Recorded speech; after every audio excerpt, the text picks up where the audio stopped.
लोग किए थे आज, उसके आगे बात, पिछले क्लास हम लोग बात स्टैंडर्ड हीट ऑफ रिएक्शन का। स्टैंडर्ड हीट ऑफ रिएक्शन क्या होता है, किसे कहते हैं हम लोग स्टैंडर्ड हीट ऑफ रिएक्शन। आज हम लोग उसके आगे बात करेंगे और देखेंगे क्या होता है ना। तो आइए देखते हैं हम लोग। तो सबसे पहला हम लोग बात करेंगे स्टैंडर्ड हीट ऑफ रिएक्शन के बारे में। Standard good morning sir.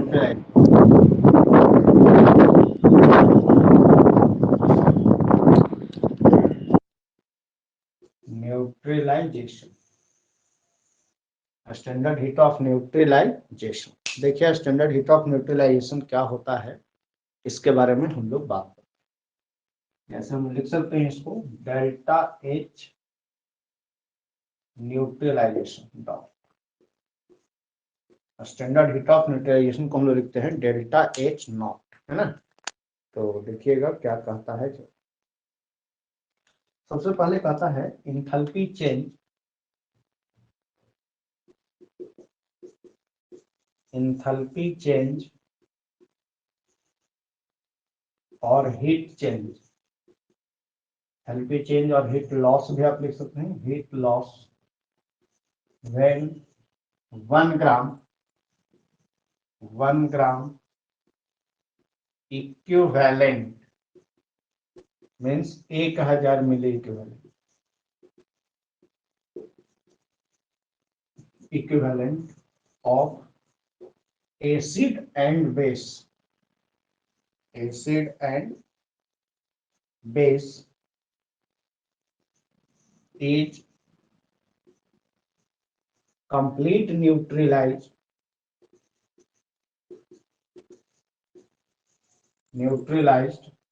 is called heat of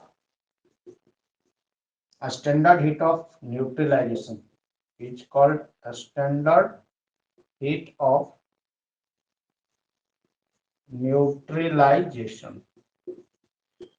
पता इंथैल्पी चेंज और हीट लॉस, है ना। इंथैल्पी चेंज और heat loss when 1 gram equivalent, मतलब 1000 मिली इक्विवेलेंट, 1 ग्राम इक्विवेलेंट को मिली इक्विवेलेंट में बदलिएगा तो 1000 इक्विवेलेंट आ जाएगा। ऑफ एसिड एंड बेस, मतलब किसका, एसिड एंड बेस का कंप्लीट न्यूट्रलाइजेशन होता है ना। तो उसको हम लोग कहते हैं स्टैंडर्ड हीट ऑफ न्यूट्रलाइजेशन। तो न्यूट्रलाइजेशन का मीनिंग हम पिछले क्लास सिखाए थे आपको कि जिस रिएक्शन में वाटर प्रोड्यूस होगा, यानी जिसमें वाटर बनेगा, वह रिएक्शन न्यूट्रलाइजेशन रिएक्शन कहलाएगा। और यहाँ है हीट ऑफ न्यूट्रलाइजेशन। तो हीट ऑफ न्यूट्रलाइजेशन का मतलब होता है कि इंथैल्पी का बात होगा, हीट की बात होगी। तो जितना इंथैल्पी चेंज करेगा या हीट लॉस जो करेगा, 1 मोल किससे, gram equivalent, sorry 1 gram equivalent से, मोल से नहीं है, 1 ग्राम इक्विवेलेंट से। तो ये 1 ग्राम इक्विवेलेंट को 1000 मिली इक्विवेलेंट लिख दिए, किसका, एसिड और बेस का। तो उसको हम लोग कहते हैं heat, standard heat of neutralization. जैसे एग्जांपल देखिए आप, जैसे मान लीजिए कि आप एक एग्जांपल लिखे, है ना, एक एग्जांपल आप लिखे हैं HCl प्लस NaOH, ये एसिड है और ये क्या है, बेस। ये बेस, दोनों आपस में रिएक्शन करके क्या बना दिया, NaCl, यहां से Cl और यहां से NaCl H2 plus heat of neutralization का वैल्यू होता है -13.7 kilo calorie, -13.7 kilo calorie per equivalent. मतलब इसका टोटल हीट ऑफ न्यूट्रलाइजेशन का वैल्यू कितना आ गया, -13.7 किलो कैलोरी पर इक्विवेलेंट। ये इसका हीट ऑफ न्यूट्रलाइजेशन का वैल्यू होता है, किसका, एसिड या बेस का। देखिए तो यहाँ क्या मिल गया, साल्ट, और यहाँ क्या मिल गया, वाटर। यानी वाटर को आप सॉल्वेंट भी बोल सकते हैं, है ना, वाटर को क्या बोल सकते हैं, सॉल्वेंट। तो यहाँ पे एसिड का कितना मोल, एसिड का स्टोइचियोमेट्रिक कोएफिशिएंट कितना है, 1। बेस का भी स्टोइचियोमेट्रिक कोएफिशिएंट कितना है, 1। और साल्ट भी जो बना कितना बना 1, H2O कितना बना 1, तो टोटल जो मोल है यानी एसिड बेस का वो कितना है, एसिड बेस का मोल एक मोल है, और जो फॉर्मेशन हुआ है वो भी एक मोल हुआ है। तो जितना मोल ऑफ एसिड रिएक्शन किया और बेस उतना ही मोल ऑफ साल्ट प्लस क्या फॉर्मेशन हुआ वाटर, और उसका जो रिलीज हीट होगा, हीट जो रिलीज होगा उससे न्यूट्रलाइजेशन रिएक्शन से जो हीट रिलीज होगा, तो रिलीज होता है तो ऑलवेज माइनस लिखते हैं, तो पता है आपको। तो माइनस कितना होगा 13.7 किलो, यानी जो हीट को लॉस करेगा रिलीज करेगा, है ना, तो रिलीज करेगा तो माइनस, अगर गेन करेगा तो प्लस, यहाँ प्लस होता, अगर गेन करेगा तो प्लस होता, लेकिन यहाँ तो रिलीज कर रहा है, जितना अमाउंट ऑफ हीट है वो रिलीज कर रहा है। तो इस एसिड और बेस को न्यूट्रलाइज होने में कितना हीट लॉस किया, तो -13.7 किलो कैलोरी पर इक्विवेलेंट, यानी इतना इक्विवेलेंट हीट इससे क्या करेगा, रिलीज हो, लॉस करेगा। क्लियर है, इस चीज को याद रखना है। अब देखिए यहाँ कितना है 1 मोल, या 1 ग्राम मोल भी आप लिख सकते हैं, या इसी को आप लिख सकते हैं 1 मोल, या इसी को लिख सकते हैं 1 ग्राम इक्विवेलेंट। यहाँ भी कितना है 1 ग्राम इक्विवेलेंट, या 1 मोल भी आप लिख सकते हैं इसको, यहाँ भी 1 मोल 1, तो टोटल हीट ऑफ न्यूट्रलाइजेशन का वैल्यू कितना हुआ -13.7 किलो कैलोरी पर इक्विवेलेंट। ये हीट ऑफ न्यूट्रलाइजेशन का वैल्यू है, ये फिक्स वैल्यू है इसका, ये फिक्स वैल्यू है, इसमें चेंज नहीं करेगा। यानी हीट ऑफ न्यूट्रलाइजेशन कितना होगा -13.7 किलो कैलोरी पर इक्विवेलेंट होगा। तो आप इसको लिखिए, फिर हम बात करें।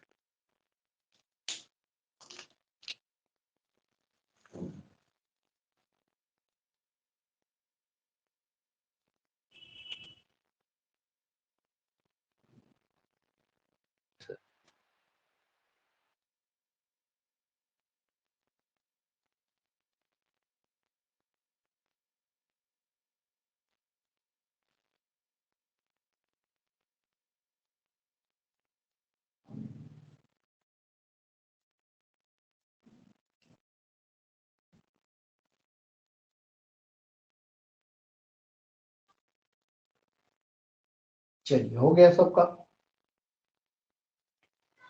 तो अब हम लोग आगे बात करते हैं और देखते हैं क्या करता है।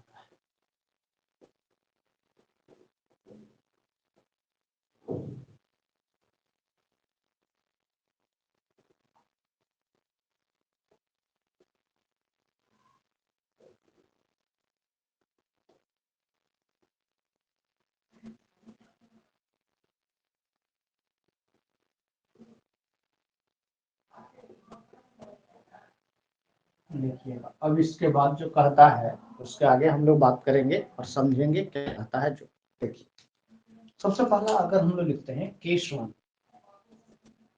केस 1 क्या कहता है, जो देखिए कहता है कि हीट ऑफ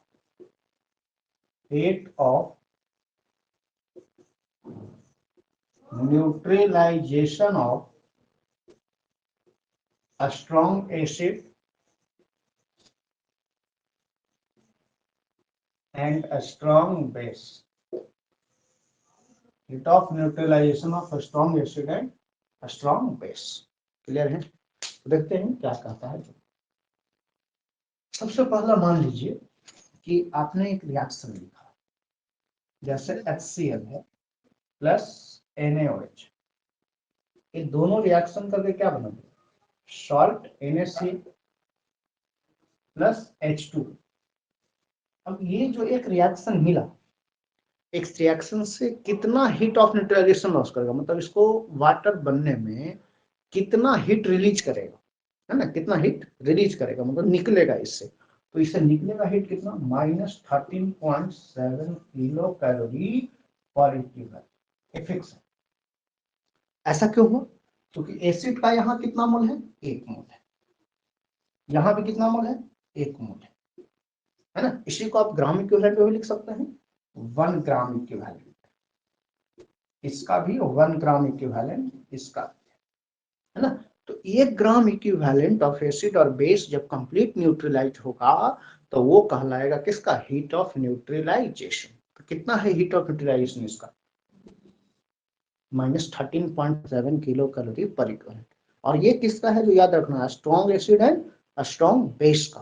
तो जो भी स्ट्रॉन्ग एसिड और स्ट्रॉन्ग बेस जब रिएक्शन करेगा तो साल्ट भी स्ट्रॉन्ग ही बनेगा। देखिए स्ट्रॉन्ग साल्ट जिसको कॉमन साल्ट बोलते हैं या रॉक साल्ट बोल सकते हैं और प्लस का निकलेगा वाटर यानी H2O सॉल्वेंट। क्लियर है ना? Calorie 0.7 kilo calorie per equivalent, इतना एंथैल्पी लॉस करता है। क्लियर है? तो अगर मान लीजिए अगला सवाल देखिए, अगला सवाल जैसे मान लीजिए कि आपने लिखा इसको, इस सवाल को HCl प्लस KOH बेस है, तो यहां से वही होगा, सोडियम की जगह कौन आ गया पोटासियम, तो पोटासियम और क्लोरीन मिलकर के क्या बनाते हैं KCl, यहाँ से हाइड्रोजन और OH मिलकर के क्या बन गया H2O water, minus 13.7 kilo calorie per equivalent, यानी इतना इंथैल्पी क्या करेगा रिलीज करेगा, लॉस करेगा heat of neutralization. Heat of neutralization का वैल्यू याद रखना। अब चलिए यहाँ भी 1 ग्राम इक्विवेलेंट है, यहाँ भी 1 ग्राम इक्विवेलेंट है। अब 1 ग्राम इक्विवेलेंट यानी मोल है ना, एक मोल है, क्या है एक मोल है, 1 ग्राम इक्विवेलेंट मोल है ना? ग्राम इक्विवेलेंट लिखिए चाहे मोल लिखिए बात बराबर है। क्लियर है? तो आगे देखते हैं क्या कहता है। जो अगला देखिए सवाल, अगला सवाल है आपका ऐसा, है ना? अगर मान लीजिए कि आप लिख रहे हैं यहाँ पे H2SO4, है ना? अगला सवाल क्या है H2SO4 प्लस NaOH, एकदम सिंपल सा रिएक्शन। H2SO4 यहाँ भी सल्फ्यूरिक एसिड है तो एसिड इसको आप बोलिए स्ट्रॉन्ग एसिड, और यहाँ भी स्ट्रॉन्ग बेस, स्ट्रॉन्ग बेस। तो हालांकि एसिड का स्टोइचियोमेट्रिक कोएफिशिएंट कितना है 1, 1 मोल है, तो 1 मोल आप लिख सकते हैं, लेकिन ग्राम इक्विवेलेंट कितना हो जाएगा 1 ग्राम इक्विवेलेंट। तो एक हाइड्रोजन के लिए एक, तो 2 हाइड्रोजन के लिए 2, है ना? तो ग्राम इक्विवेलेंट चूंकि 2H प्लस आयन रिलीज करेगा, तो एक हाइड्रोजन के लिए एक, तो 2 हाइड्रोजन के लिए 2 ग्राम इक्विवेलेंट। अब देखिए इसको रिएक्शन पहले करा लीजिए,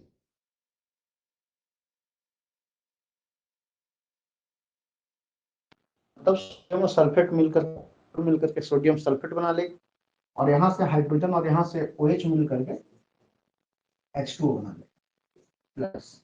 अब देखिए तो इक्वेशन को पहले बैलेंस कर लीजिए, यहाँ देखिए तो कितना है एसिड का 1 मोल यानी 2 ग्राम इक्विवेलेंट, तो 1 ग्राम इक्विवेलेंट में 13.7 किलो कैलोरी इक्विवेलेंट, है ना? ध्यान से, तो 2 ग्राम इक्विवेलेंट में कितना 2 इंटू माइनस 13.7 किलो पर इक्विवेलेंट। क्लियर है? यानी आप इसको क्या लिख सकते हैं प्लस, इसको आप लिख सकते हैं 7 गुना के 14, डायरेक्ट हम लिखते हैं अभी यहाँ पे डायरेक्ट, यहाँ पे लिखेंगे 7 गुना का 14 2 इंटू माइनस 13.7 इक्वल टू कितना हो जाएगा 7 गुना 14 के 4, है ना 0.1, 13 दूना 26 और 1 27 किलो कैलोरी पर इक्विवेलेंट, है ना 27.4।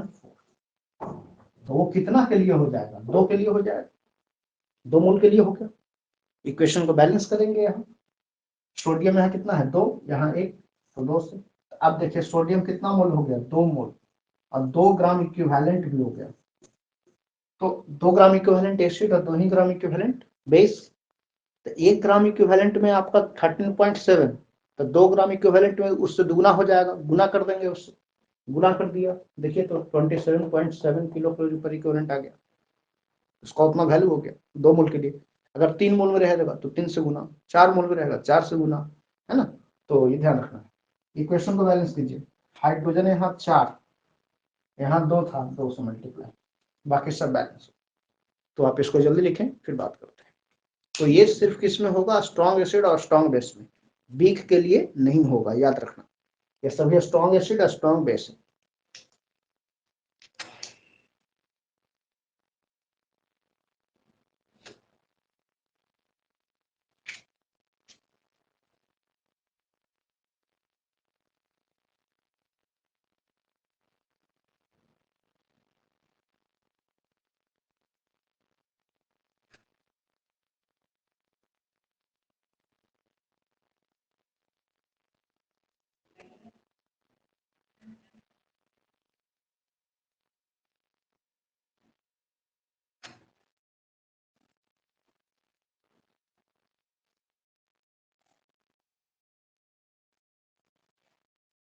चलिए तो अब हम लोग मिटाते हैं और देखते हैं क्या कहता है।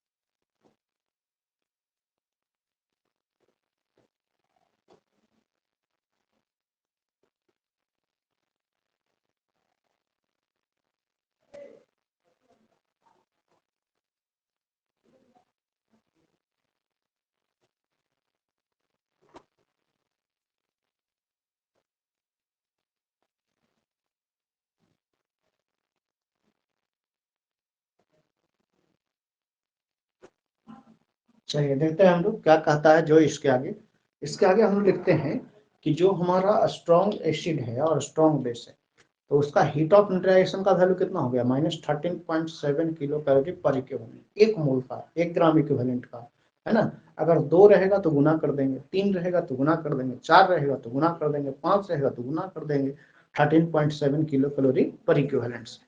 क्लियर है। तो अब हम आगे बढ़ते हैं और दिखाते हैं क्या कहता है इसके आगे। जो एक लाइन नोट में हम लिखेंगे, जो देखिएगा क्या कहता है नोट में है आपका, कहता है कि the rate of neutralization of a strong acid and a strong base has constant value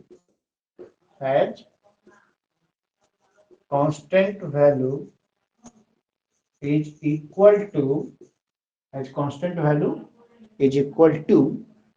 -13.7 kilocalorie per equivalent and -57.4 kilo joule पर इक्विवेलेंट।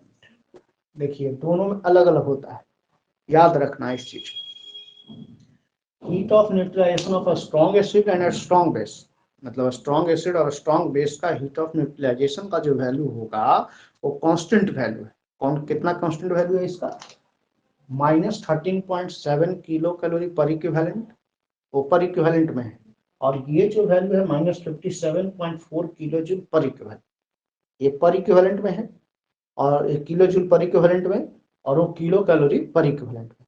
याद रखना है कांस्टेंट वैल्यू है। स्ट्रॉन्ग एसिड और स्ट्रॉन्ग बेस का हीट ऑफ न्यूट्रलाइजेशन कोई भी ले लीजिए, स्ट्रॉन्ग एसिड और स्ट्रॉन्ग बेस, किलो जूल में कितना होगा, -57.4 किलो जूल पर इक्विवेलेंट, और किलो कैलोरी में कितना होगा, -13.7 किलो कैलोरी पर इक्विवेलेंट। यही अंतर है, ज्यादा कुछ अंतर नहीं।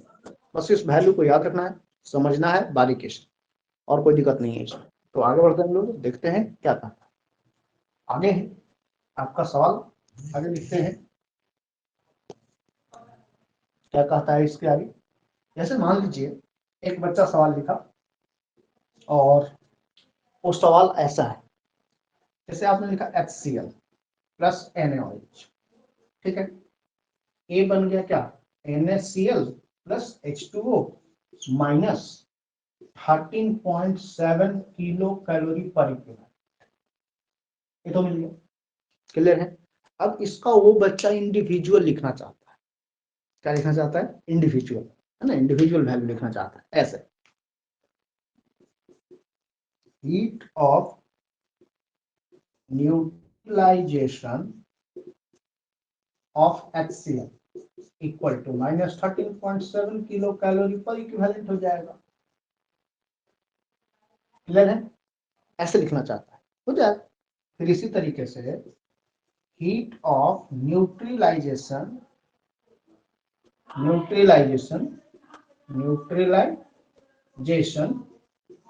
of NaOH is equal to -13.7 kilo calorie per equivalent. Clear है। यानी आप ऐसे समझ सकते हैं इसको कि अगर आपको एसिड का लिखना है और बेस का लिखना है इंडिविजुअल, है ना, अगर इंडिविजुअल लिखना है एसिड और बेस के लिए, तो आप ऐसे लिख सकते हैं -13.7 kilo calorie of acid, heat of neutralization -13.7, base के लिए भी लिख सकते हैं तो बेस के लिए भी आ जाएगा। अब ये जो बना, अब मान लीजिए कि 2 मोल वाले के लिए लिखना चाहते हैं, है ना, 2 मोल वाले के लिए ऐसे लिखेंगे, ऐसे लिखेंगे। जैसे मान लीजिए आपने लिखा ऐसा, H2SO4 है प्लस NaOH के साथ आपने लिखा, है ना। तो ये हो गया क्या, Na2SO4 प्लस H2O प्लस 20, यहाँ हो जाएगा माइनस 27.4 किलो कैलोरी, है ना, पर equivalent, kilo calorie per equivalent. Heat तो रिलीज करता है ना, हीट रिलीज करता है, क्योंकि हीट ऑफ न्यूट्रलाइजेशन है तो हीट रिलीज करेगा। इक्वेशन को बैलेंस करेंगे, यहाँ 2 हाइड्रोजन और 1 टीम, सोडियम 2, यहाँ 1, 2 से मल्टीप्लाई। क्लियर है। अब देखिए ध्यान से समझना है, अब यहाँ और वाटर तो हो गया बैलेंस, 1 मोल के लिए 1, तो 2 मोल के लिए 27.4 किलो कैलोरी पर इक्विवेलेंट। तो अगर आप इसको इंडिविजुअल लिखना चाहते हैं तो आप लिख सकते हैं, ऐसे लिख सकते हैं, H2SO4, है ना, यानी हीट ऑफ न्यूट्रलाइजेशन,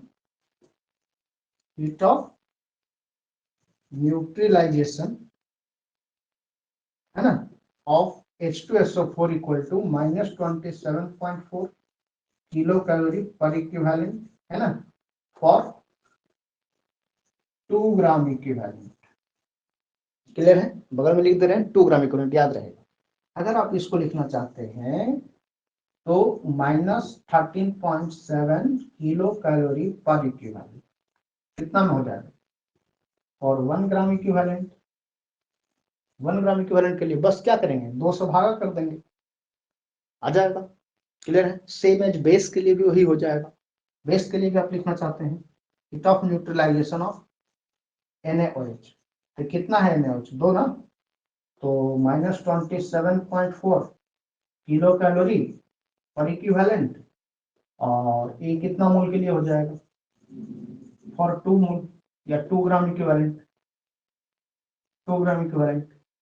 अगर आप इसको 1 ग्राम इक्विवेलेंट के लिए लिखना चाहते हैं तो आपका कितना हो जाएगा, -13.7 kilo calorie per equivalent for 1 gram equivalent, है ना, 1 ग्राम इक्विवेलेंट के लिए हो जाएगा, है ना। कितना ग्राम इक्विवेलेंट, 1 ग्राम इक्विवेलेंट, आप नीचे 1 ग्राम इक्विवेलेंट के लिए लिख सकते हैं। क्लियर है। तो आपने देखा यहाँ पे कि मोल, ग्राम, इक्विवेलेंट सब कुछ यहाँ पे आ रहा है, तो आप उसको लिख सकते हैं। तो आप जल्दी लिखें, फिर हम दोनों को हीट ऑफ न्यूट्रलाइजेशन कंप्लीटली करके बताते हैं, दिखाते हैं क्या है।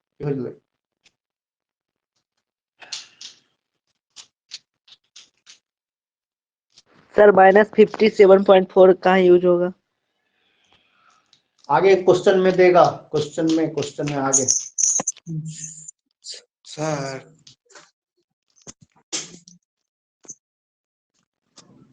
सर हाँ बोलो।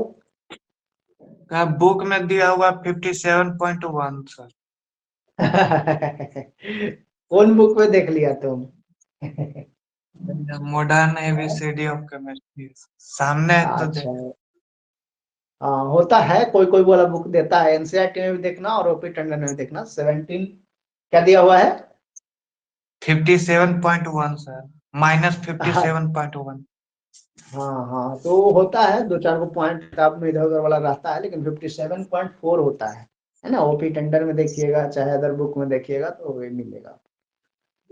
तो इसको लिखिए, कंफ्यूजन वाली बात नहीं है इसमें, वो बुक के मेंटेलिटी के ऊपर मार देता है अपना।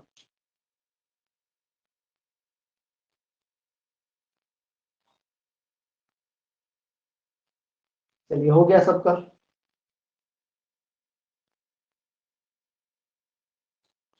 अब हम देखिए, अब हम आपको कंप्लीटली न्यूट्रलाइज पढ़ाते हैं, है ना। कंप्लीटली न्यूट्रलाइज जब होगा तो आप इक्वेशन को कैसे बना सकते हैं, है ना, दिखाते हैं, और उसका एक्चुअल न्यूट्रलाइजेशन वैल्यू आप कैसे लिख सकते हैं।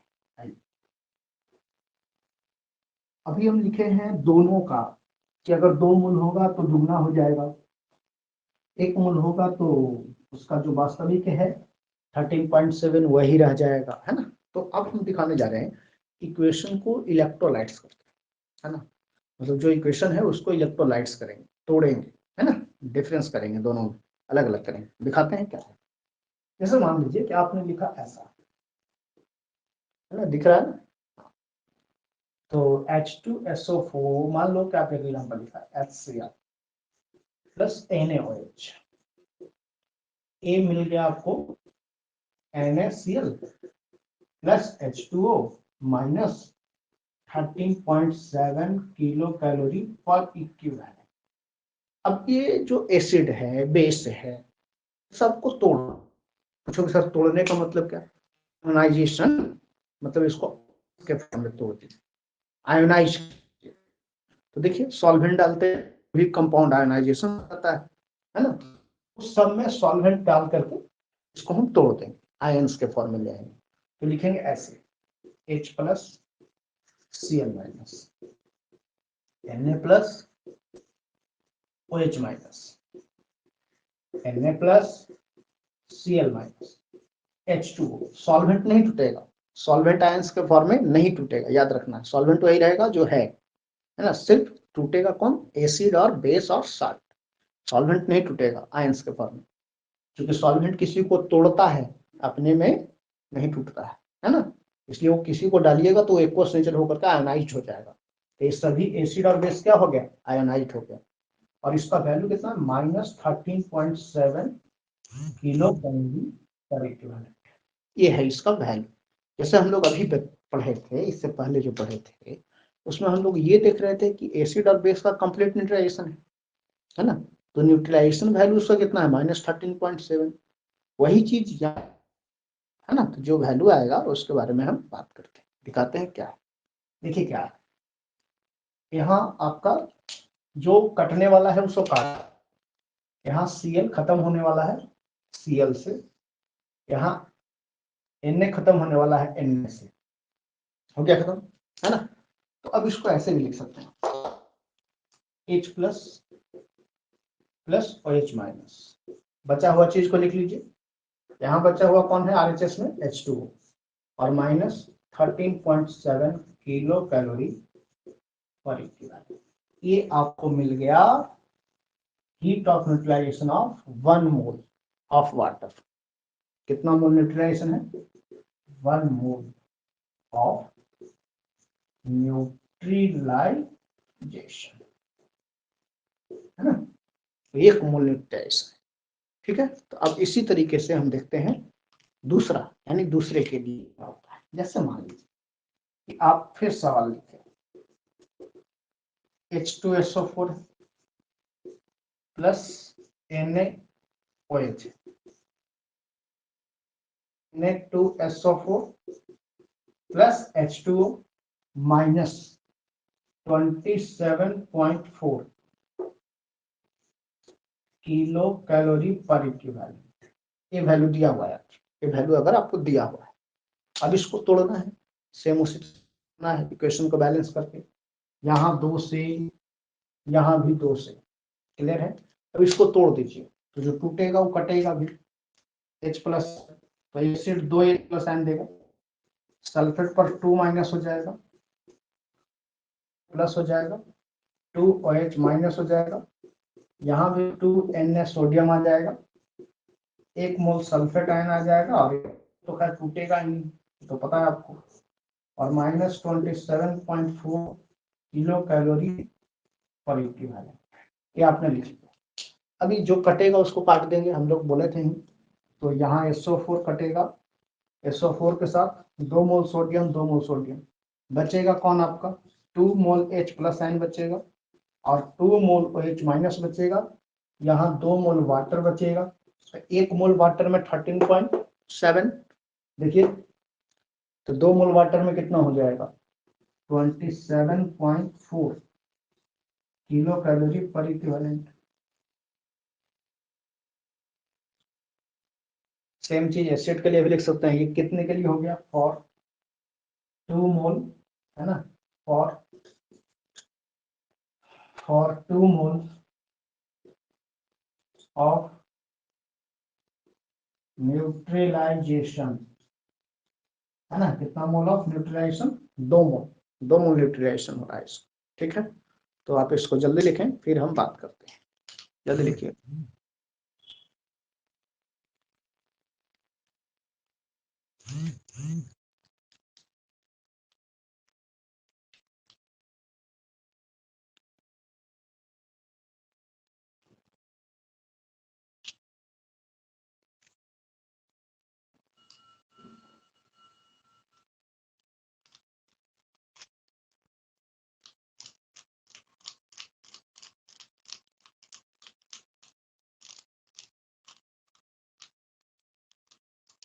चलिए लिख लिए सब लोग।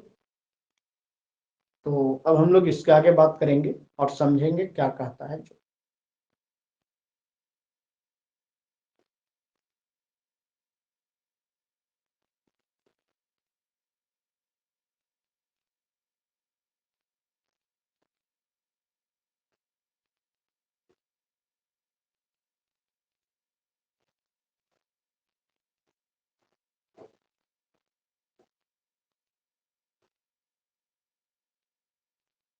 इसी तरीके से नाइट्रिक एसिड को भी आप रिएक्शन करा सकते हैं। जैसे मान लीजिए कि आप नाइट्रिक एसिड ऐसा लिखना चाहते हैं, है ना, जैसे HNO3 है, ये रिएक्शन कर गया KOH के साथ, तो ये बनाया KNO3, है ना, पोटासियम और NO3 मिल करके हाइड्रोजन और ऑक्सीजन OH मिल करके वाटर बना लेगा।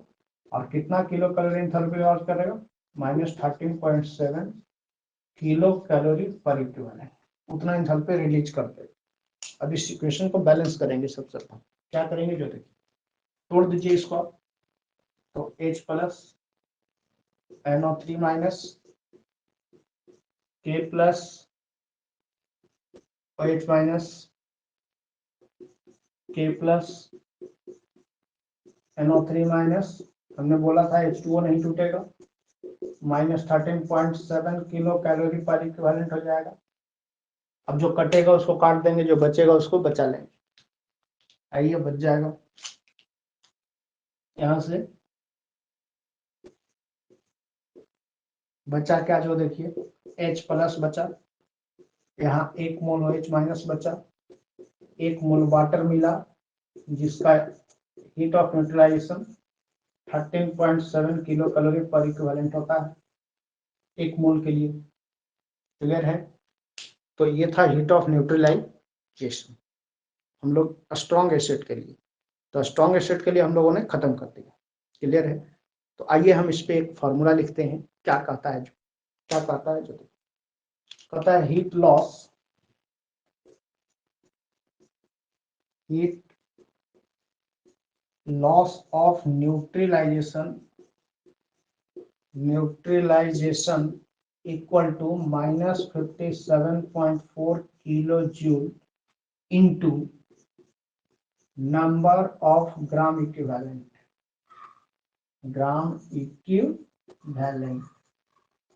अब आप लोग समझदार बच्चे हैं, नंबर ऑफ ग्राम इक्विवेलेंट है। अब इसके बारे में हम आपको बता रहे हैं। ग्राम इक्विवेलेंट को हम नॉर्मलिटी भी लिख सकते हैं। क्या लिख सकते हैं? नॉर्मलिटी, नॉर्मलिटी के फॉर्म में। तो आप इसको ऐसे लिख सकते हैं, -57 जूल इंटू NVCC, है ना। N का मतलब क्या होता है? नॉर्मलिटी, और V का मतलब volume of solution, VCC solution. Clear है? तो इसी को हम लिख सकते हैं, है ना, लीटर में बदलना है तो इसको हम लिख सकते हैं ऐसे, -57.4। तो इसको आप ऐसे भी लिख सकते हैं, mass given by molecular mass, है ना, N/E/V। N हो गया नंबर ऑफ मोल और E हो गया इक्विवेलेंट वेट, है ना। तो जितना उसका वेट होगा उसमें इक्विवेलेंट वेट से भागा कर देंगे तो हमको वॉल्यूम मिल जाएगा। आप इसी को x भी लिख सकते हैं, N को x लिख दीजिए। x इक्वल टू क्या लिख सकते हैं आप? इसको लिख सकते हैं N, ये किलो जूल में है, इनटू इस पूरे पोर्शन को, इस पूरे को नॉर्मलिटी लिख सकते हैं NVCC। थोड़ा पहले चल गए थे हम लोग, NVCC को पहले लिख दिए थे, उसको बाद में लिख रहे हैं। अब इसको 1000 -57.4 किलो जूल पर इक्विवेलेंट इनटू कितना हो जाएगा? NV litre. कैसे NV लीटर कैसे हो गया? 1000 से डिवाइड कर दीजिए, N/VCC जो है उसको 1000 से डिवाइड करिएगा तो जो वॉल्यूम सीसी में है वो लीटर में बदल जाएगा। याद होगा नॉर्मलिटी में पढ़ाए हैं ये बात। तो ये पोर्शन लीटर में आ गया, तो यहाँ N/V लीटर लिख दिया। तो A निकल गया कब? ये फॉर्मूला कब यूज होगा? जब हमारा हीट ऑफ लॉस करेगा न्यूट्रलाइजेशन से तब। तो वहाँ नॉर्मलिटी गिवन रहेगा या नहीं गिवन है तो वेट ऑफ सॉल्यूट गिवन है वॉल्यूम गिवन है, इक्विवेलेंट गिवन है, हीट लॉस एंड न्यूट्रलाइजेशन हम लोग से निकल जाए। तो आप इसको जल्दी लिखें, फिर हम आगे बात करेंगे वीक बेस के बारे में और वीक एसिड के बारे में। जल्दी लिखिए, फिर बात करते हैं।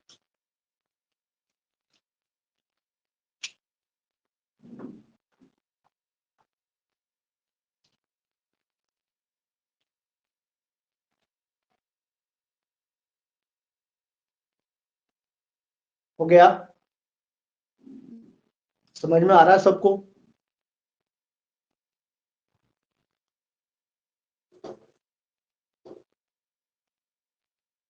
नहीं आ रहा? क्या चीज समझ में?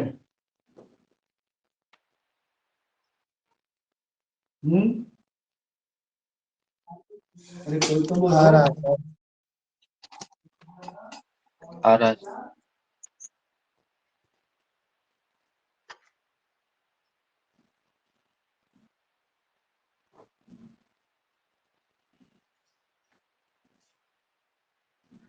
चलिए, तो हम लोग फिर अब बात करते हैं और समझते हैं क्या कहता है इसके बाद, जो है ना, इसके बाद हम लोग देखते हैं आगे वीक बेस के बारे में और वीक एसिड के बारे में। Case number second,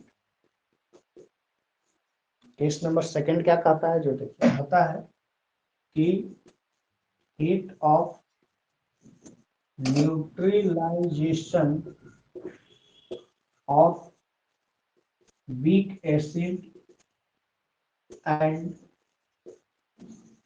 weak base, heat of neutralization of weak acid and weak base। देखिए, heat of neutralization of weak acid and weak base का मतलब क्या होता है कि मतलब कोई भी जो एसिड और बेस जो न्यूट्रलाइज होगा, है ना, उसका वैल्यू स्ट्रॉन्ग एसिड और स्ट्रॉन्ग बेस से कम होगा। फिर से सुनना भाई, हमने कहा कि जो heat of neutralization of strong acid और स्ट्रॉन्ग बेस पढ़े, अब पढ़ने जा रहे हैं heat of neutralization of weak acid और वीक बेस पढ़ने जा रहे हैं। तो जो एसिड स्ट्रॉन्ग होगा या स्ट्रॉन्ग बेस होगा, उसका वैल्यू ज्यादा होगा। कॉल आ रहा है। अरे भाई काहे ऐसे कर रहे हो, है ना, जिसका स्ट्रॉन्ग एसिड मतलब वीक एसिड और वीक बेस का जो वैल्यू है वो कम होगा, किसके वैल्यू से? Strong acid and strong base के वैल्यू से। तो हम लिखते हैं क्या कहता है, जो देखिए दिखाते हैं। कहता है heat of neutralization, heat of neutralization of weak acid and weak base, weak acid and weak base, है ना, is less than 57.4 kilo joule पर इक्विवेलेंट, है ना, लेस देन 57.4 किलो जूल पर इक्विवेलेंट। आप समझ गए आप, ये जो वैल्यू है किसका वैल्यू है? 57.4 स्ट्रॉन्ग बेस का न्यूट्रलाइजेशन है, समझ रहे? तो उससे कम किसका होगा? वीक एसिड और बेस है। ठीक है, क्यों होगा ऐसा? ऐसा क्यों होता है, कम क्यों होता है? तो लिखेंगे because week acid and weak base, weak acid and weak base is completely ionized by taking heat, देखिए समझिए, इतना आसान चीज लिखे हैं कि आपको अपने आप समझ में आ जाएगा। हमने लिखा है कि heat of neutralization of weak acid and weak base, मतलब जो वीक एसिड और वीक बेस है ना, वो लेस देन क्या है? 57.4 किलो जूल पर इक्विवेलेंट, मतलब 57.4 किलो जूल पर इक्विवेलेंट से कम होगा वीक एसिड और वीक बेस का न्यूट्रलाइजेशन, है ना। इसका क्या कारण है? कारण क्या है? Because week acid and weak base is completely ionised by taking, यानी वीक एसिड और वीक बेस को आप थोड़ा सा हीट दे दीजिएगा, चाहे वो हीट ले लेगा, कहीं से भी ले लेगा, तो कंप्लीटली आयोनाइज हो जाएगा, कंप्लीटली आयंस के फॉर्म में टूट जाएगा। यानी वीक एसिड और वीक बेस है ना, वो हीट लेने के बाद जैसे ही उसको हीट दीजिएगा, चाहे आप दीजिए चाहे वो कहीं से ले लिया, है ना, तो वो कंप्लीटली क्या हो जाएगा, आयोनाइज हो जाएगा। वो न्यूट्रलाइजेशन नहीं होगा, आयोनाइज हो जाएगा, आयंस के फॉर्म में टूट जाएगा। क्लियर है? दिखाते हैं आपको। जैसे एग्जांपल देखिए, मान लो कि आपने लिखा CH3C, इसको एसिटिक एसिड पढ़ते हैं, 2 कार्बन है तो एसिटिक एसिड हो गया, एसिड का फंक्शन प्लस NH4OH। ये दोनों क्या है, वीक एसिड है, यहाँ भी क्या है, वीक, इसका भी 1 ग्राम इक्विवेलेंट है और इसका भी 1 ग्राम इक्विवेलेंट है ना। तो अब देखो ध्यान से, यहां से क्या करेंगे, H प्लस आयन निकालेंगे। एसिड हमेशा H प्लस आयन देता है, बेस हमेशा OH माइनस देता है, तो यहां से H प्लस और यहां से OH माइनस लेकर के H2O बना लेंगे। ये बनाएगा ऐसा, और ये रिएक्शन ऑलवेज रिवर्सिबल रिएक्शन होता है। ऑलवेज कैसा रिएक्शन होता है, रिवर्स रिएक्शन होता है। तो ये बनाएगा CH3COONH4 प्लस, यहां से H और यहां से OH, H2 plus 55 kilo joule पर इक्विवेलेंट, 55 किलो जूल पर इक्विवेलेंट आया। यानी ए इसका वैल्यू होगा। दूसरा किताब देखिएगा तो उसमें अलग देखिए, है ना। तो आप ओपी टंडन देखिए, चाहे कोई दूसरा बुक देखिए, वैल्यू आगे पीछे रहता है, उसमें कोई फर्क नहीं पड़ेगा। टेंशन लेना है आपको कि सर ये वैल्यू कौन कौन सा वैल्यू याद करेंगे, याद करने का जरूरत नहीं है, इससे न्यूमेरिकल आएगा, न्यूमेरिकल में सॉल्व करिएगा, है ना। याद करने का जरूरत नहीं है आपको कि हाँ सर ये किताब वाला ये दे दिया तो ये याद करके आए, कि आप जो लिखवाए करके आए, कि एनसीईआरटी में कुछ और दे दिया तो वो याद करें, आप कंफ्यूज रहिएगा। तो आपको कंफ्यूजन होने नहीं, वैल्यू है, सभी किताब अलग लेता है, एक्सपेरिमेंट किया, जैसा किया उसको लिख दिया, ठीक है। तो इसलिए टेंशन लेने की जरूरत नहीं है ना। तो ये न्यूमेरिकल है, चेक करते रहे। आइए बात करते, तो 1 ग्राम इसका भी 1 ग्राम इसका भी, 1 ग्राम यहाँ सॉल्ट भी बना, है ना, और 1 मोल आपका वाटर भी बना, 1 ग्राम मोल ऑफ वाटर भी बना। तो उसका लेस देन 57.4, तो देखिए तो 57.4 से 55 कम है ना, तो लेस हुआ ना। अब पूछिए कि सर ये ऐसा क्यों हुआ, तो ऐसा क्या हुआ ये आप लिखे हैं, because week acid and weak base completely ionised by taking heat. मतलब हीट के द्वारा वीक एसिड और वीक बेस क्या होता है, कंप्लीटली आयोनाइज्ड हो जाता है, टूट जाता है ना। तो आगे लिखते हैं, आप पढ़ाने जा रहे हैं हीट ऑफ आयोनाइजेशन, यानी वीक एसिड और वीक बेस का आयोनाइजेशन होता है, न्यूट्रलाइजेशन नहीं के बराबर होता है। तो इसको लिखेंगे फिर बात करते हैं, लिखिए इसको जल्दी।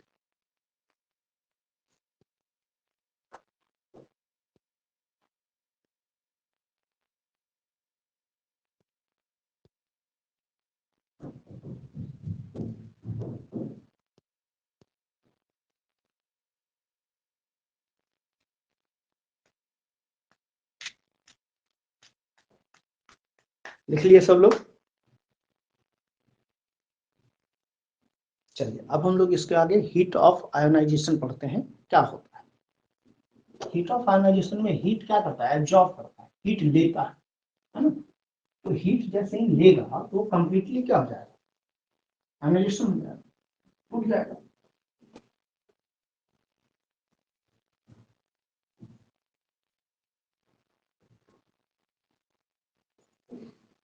चलिए देखते हैं हम लोग क्या कहता है जो इसके आगे। सबसे पहला हम बात करते हैं आपके सामने अब हीट ऑफ आयोनाइजेशन, है ना। केस नंबर 2 में हमने देखा वीक एसिड और वीक बेस का neutralization value strong acid strong base से कम होता है, याद रखना इस बात, है ना। तो अब हम क्या, क्यों कम होता है, कोई पूछेगा क्यों कम होता है, तो उसको क्या कहना कि हीट लेने के बाद एक कंप्लीटली आयोनाइज हो जाता है, वीक एसिड और वीक बेस कंप्लीटली क्या हो जाता है, आयोनाइज हो जाता है, आयंस के फॉर्म टूट जाता है। इसके कारण इसको हम लोग क्या कहते हैं, लेस देन 57.4 किलो जूल पर इक्विवेलेंट, है ना, इसका वैल्यू होता है वीक एसिड और वीक बेस। ठीक है, तो आगे बढ़ते हैं। आयोनाइजेशन वैल्यू इसका क्या होता है वो हम पढ़ेंगे। पहला पॉइंट इसमें हम शुरू करने जा रहे हैं, heat of ionization. Heat of ionization आप इसको ऐसे लिख सकते हैं, delta H IONS, heat of ionization. Heat of ionization क्या होता है, जैसे कोई भी सब्सटेंस है उसमें हीट दीजिएगा टूटेगा। आपको बताए थे कि किसी को दोस्ती को तोड़ना है तो बस दोनों को दो दो बात कह देना है, दो बात उसको कह दीजिएगा और टूट जाएगा दोस्ती। सेम चीज यहाँ है, कोई भी सब्सटेंस को तोड़ना है, चाहे वो वीक एसिड को तोड़ना हो चाहे वीक बेस को तोड़ना हो, हमेशा वीक एसिड और वीक बेस से ही टूटेगा, इस बात को याद रखना है ना। तो तोड़ना हो तो कंप्लीटली इसमें क्या करेंगे, हीट डालेंगे, हीट देंगे। जैसे ही हीट देंगे जाहिर सी बात है कि आयोनाइजेशन हो जाएगा, टूट जाएगा, है ना। तो दिखाते हैं क्या कहता है कि, है ना, heat absorb, heat absorb ABSOR meaning ABSOR absorbed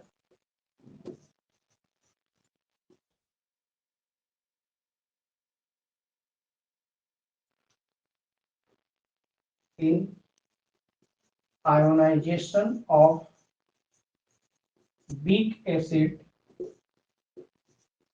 and weak base, weak acid and weak base is called heat of ionization। देखिए क्या कहता है, heat absorb in a ionization of weak acid, मतलब किससे, आयोनाइजेशन ऑफ वीक एसिड और weak base में, है ना, हीट ऑब्जर्व होगा मतलब लेगा, तो उसको हम लोग क्या कहेंगे, हीट ऑफ आयोनाइजेशन कहेंगे, हीट ऑफ आयोनाइजेशन कहेंगे। जैसे मान लीजिए क्या आपने लिखा CH3COOH, इसका नाम है वीक एसिड, वीक एसिड बोलते हैं। ऐसे इसका नाम आपका एसिटिक एसिड है, एसिटिक एसिड इसका एक कॉमन नेम है ना। अगर आप IPSC नेम लिखिएगा तो दो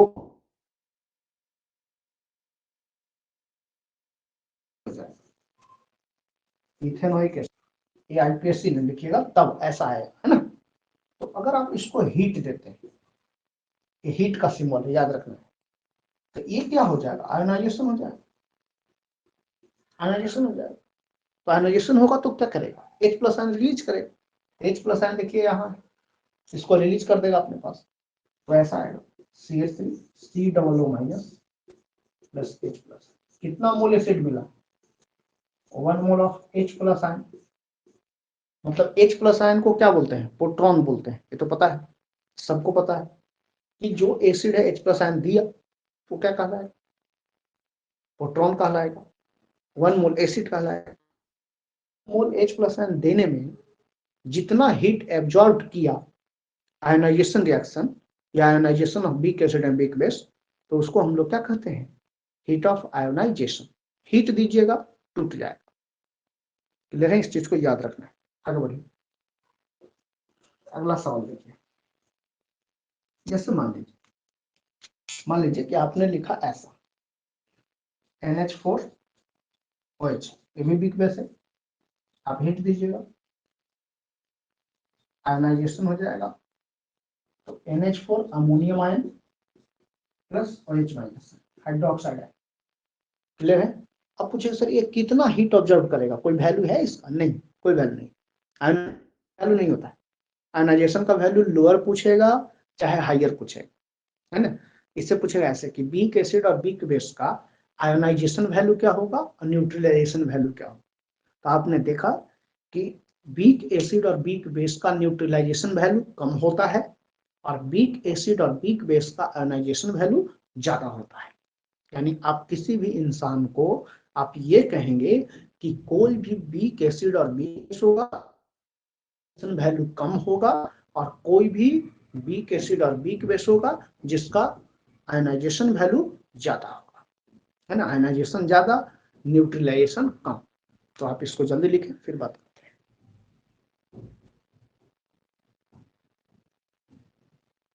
इसको जल्दी लिखिए फिर बात करते हैं।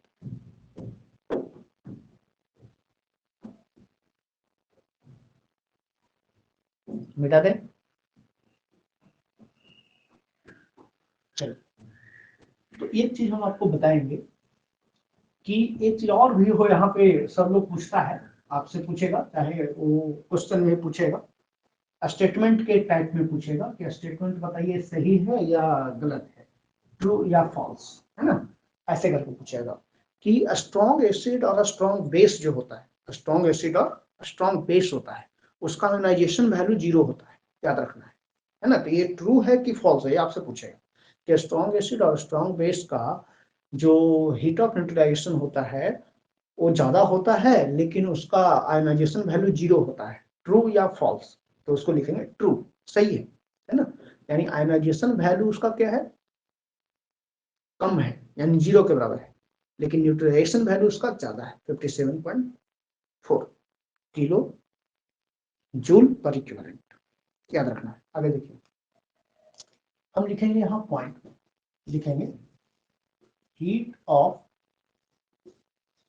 Ionisation of a strong acid and a strong base, a strong base, है ना, आर 0, क्या हो जाएगा, 0 है ना, मतलब न्यूट आयोनाइजेशन, याद रखना आयोनाइजेशन लिखे हैं भाई, है ना, स्ट्रॉन्ग एसिड और स्ट्रॉन्ग बेस का न्यूट्रलाइजेशन यानी हीट ऑफ आयोनाइजेशन जो है वो किसका, स्ट्रॉन्ग एसिड और बेस का क्या है, 0 है, याद रखेगा ये बात ना, लेकिन न्यूट्रलाइजेशन ज्यादा होता है, याद रखना है। तो हम लिखेंगे एक चीज और, हाइयर द वैल्यू ऑफ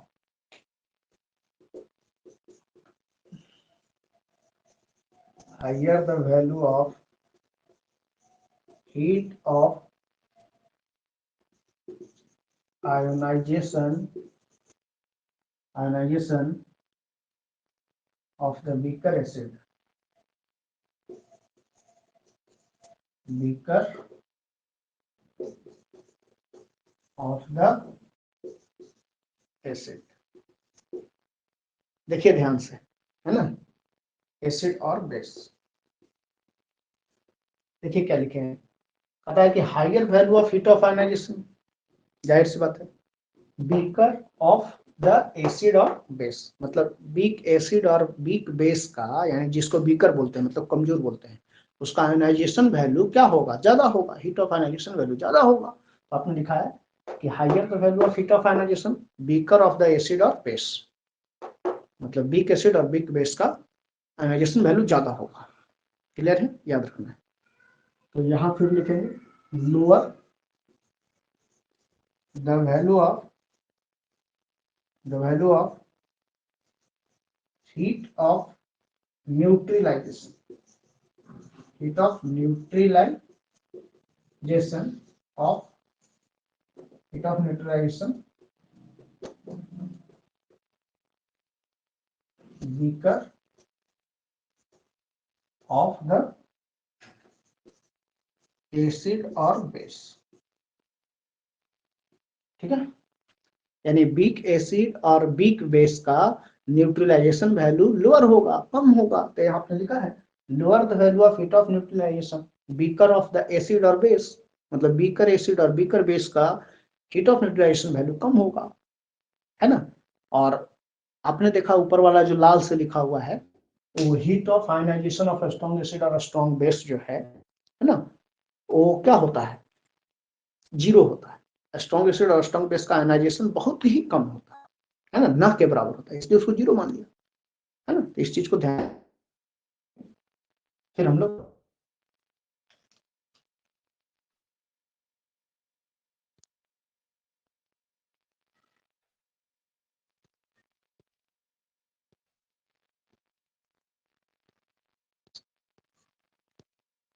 हो गया,